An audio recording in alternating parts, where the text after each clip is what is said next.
Мы сегодня немножко лайтово выпьем кофе, потому что по правилам на одного человека ложится ложка кофе. По правилам. И, допустим, если варится вот этот джезве, потом сюда поставишь джезве. Да, я понял. А вот этот объем джезве, он хватает на 3 чашки. По правилам нужно ложить 4 ложки кофе, потому что одна все равно остается там. То есть, по крепости. Это так, что если вдруг вы захотите выпить кофе, который в Крыму пили всегда, всегда считался вот этот вот фельджан, вот этот вот маленький, ложка кофе по крепости. Вот. А мы как бы бодяжим ложку на кружку. Это тоже стандартная история. Да. Следующий момент. Значит, берешь ложку, Так. вот эту вот штуку отодвигаем, вот так, дегермен. Поднимаешь, то есть она сейчас начнет подниматься, и вот в моменте его поднимания нужно его снять с плиты, потому что если ты выключишь плиту, это не сильно не поможет. Я понял, да, снять с плиты. Да. Так. Снять с плиты, потом берешь ложечку и снимаешь пенку ложишь в каждую чашку. То есть зачерпнул ложку пенки, Я положил в чашку. Ничего себе. Да. А потом нужно одним резким движением налить первую чашку. Я думаю, ты справишься. То есть, если ты будешь его вот так, условно говоря, потихоньку, оно у тебя начнет течь Я понял, резким движением. Раз, то есть ты же военный человек, ты же все понимаешь. Хорошо. Так, вот смотри, сейчас пенка, видишь, поднимается, Да, она поднимается равномерно. Вот эта форма джезве, вот этой турки, видишь, она сделана так, что вот эта пенка, вот горлышко, да, идет, горлышко. Да. Это горлышко специально для пенки. То есть она вот сейчас поднимается, там все рассчитано, там идет сейчас такая конвекция, такие восходящие потоки горячего и холодного мешаются, она так самоварится кофе. Это был университет варенья кофе? Да, Ну, слушай, это можно была... открывать это. Это наша культура, которой очень много лет. Да. Поднимай. Видишь, как пенка пошла? Есть. Ты можешь ее поставить вот сюда, чтобы не паниковать на это, поэтому еще. Теперь. Я сам справлюсь. Не, конечно, Я, справишься. кстати, читала в интернете, что туристы отметили Бахчисарай, да. самое топ. Ну что ты меня перебила? Извини, пожалуйста. Да, топ мест для отдыха в Крыму. Проголосовали за Бахчисарай. Не, на первом месте был Судак, а на втором Бахчисарай. Да простят меня судакчане, я не понимаю этот регион в каком плане, что там очень мало зелени и такое, Рашу там нравится, он чем-то напоминает ему родной Афганистан. Иордания.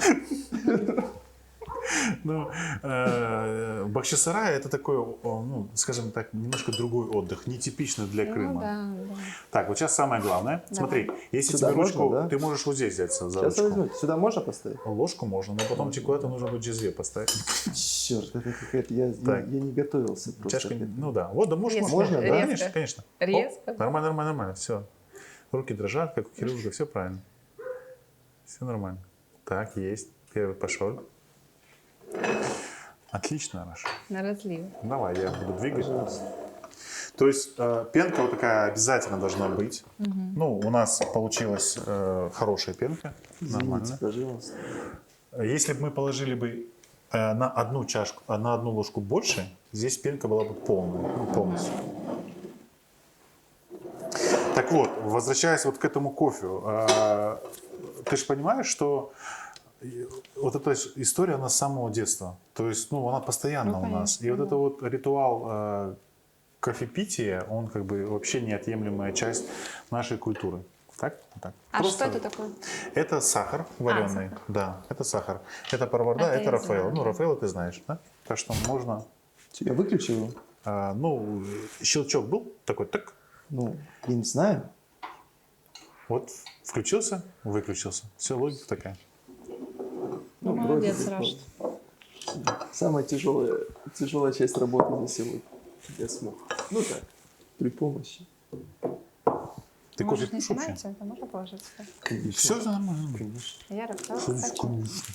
Вы, наверное, с корицей, с мукой пьете. Как вы Черный кофе, кардамон чуть-чуть. с кардамоном. Слушай, а почему мы сколько были в Турции, там вот всегда только из этих мензурок пьют. Это зарфы.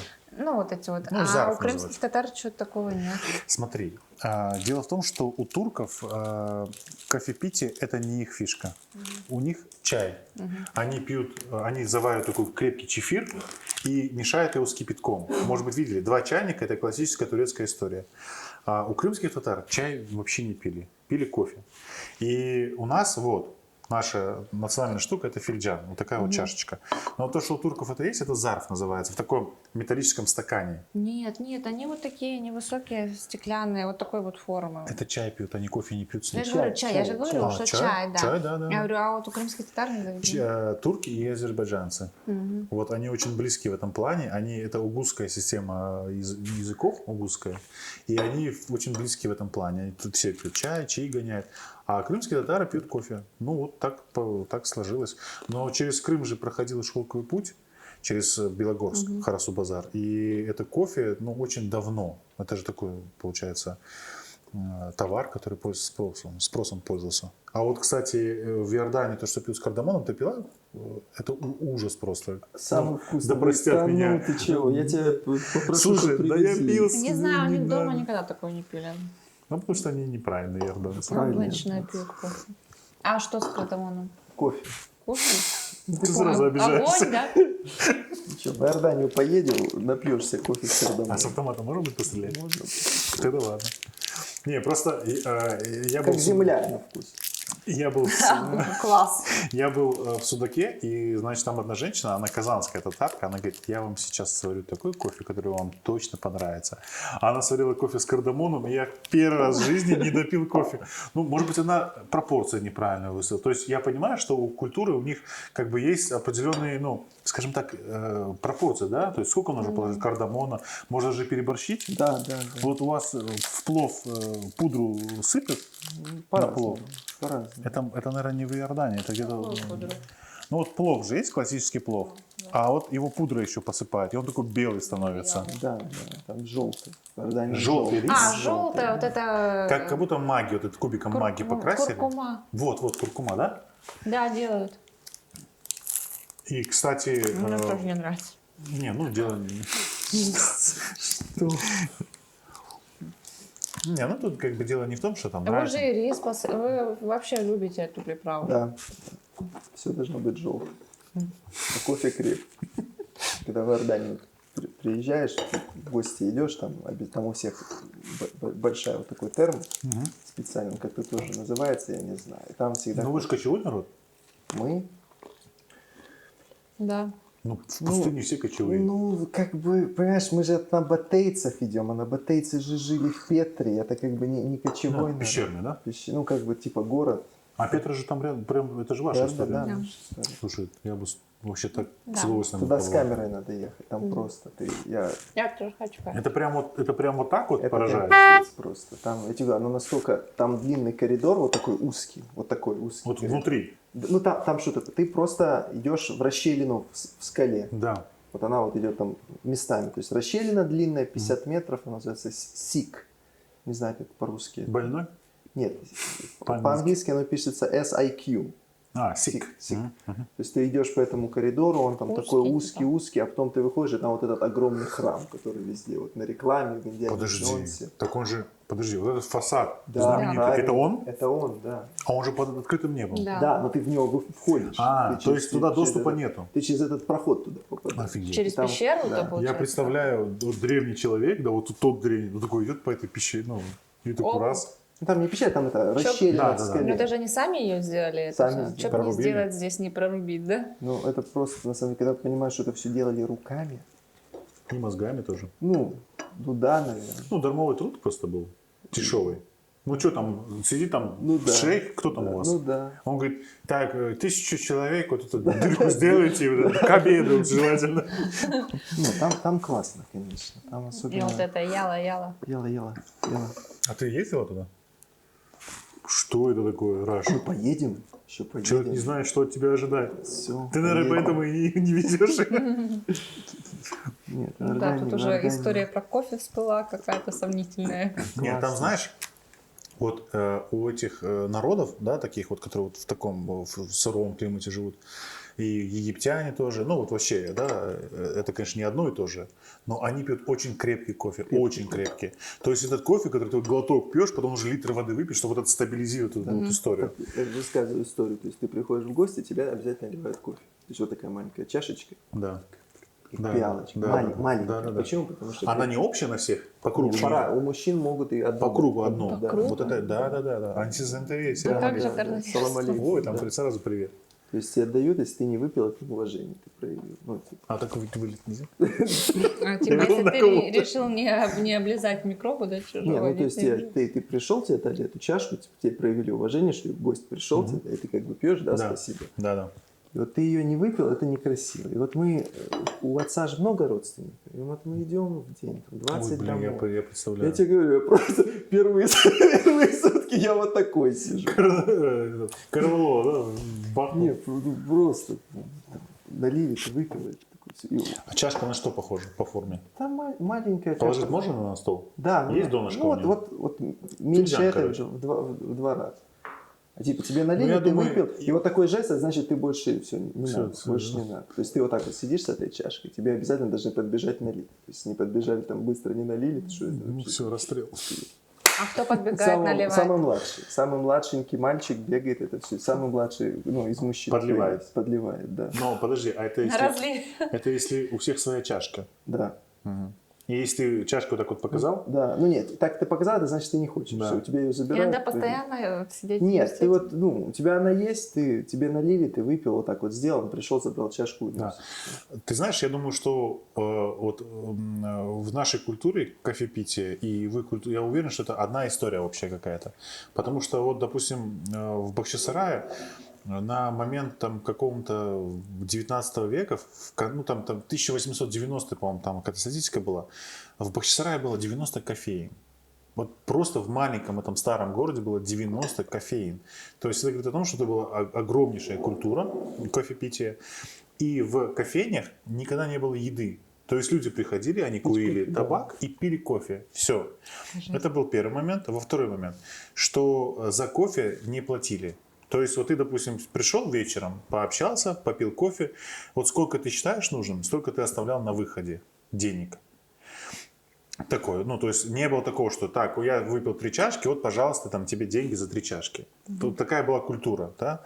И еще один момент был, что, допустим, к примеру, вот у меня сегодня был хороший день, удачно, да, я там хорошо заработал.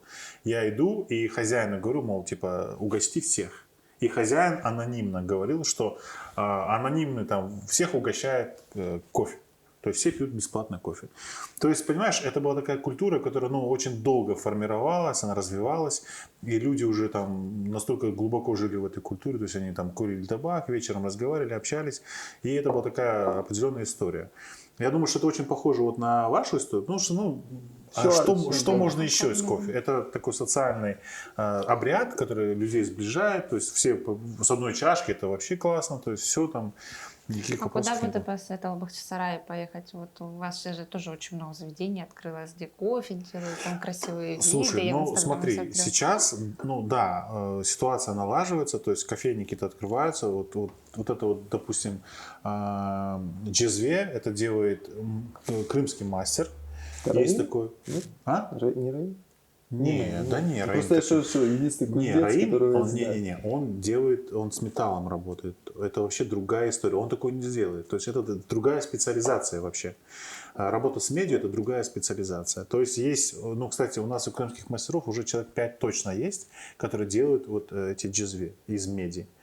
Вот. То есть вот и он же хочет кофейню открывать, он сейчас ее строит. То есть я думаю, что каких-то там 5 лет и в Бахчисарае появятся вот эти вот аутентичные кофейни, в которых изначально такими и должны были. То есть максимум там будут какие-то сладости.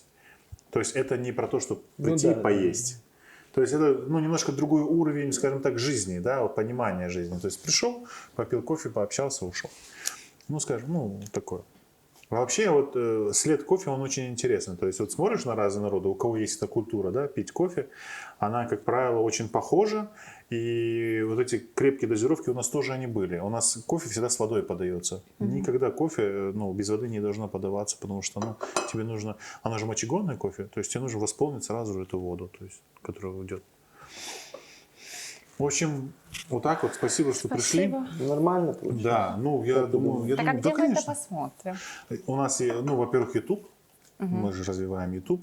То есть можно будет посмотреть на YouTube площадке. И это специально создалась эта площадка для того, чтобы мы просто могли пообщаться, общаться с людьми из разных профессий. Потому что, ну, слушайте, у вас очень такое замкнутое общество, да, то есть вы же не общаетесь там, ну вы же понимаешь, да, о чем я Да, говорю? да. То есть очень такое замкнутое. И так, в принципе, у всех. То есть операторы с операторами общаются, хирурги с хирургами общаются по большей степени.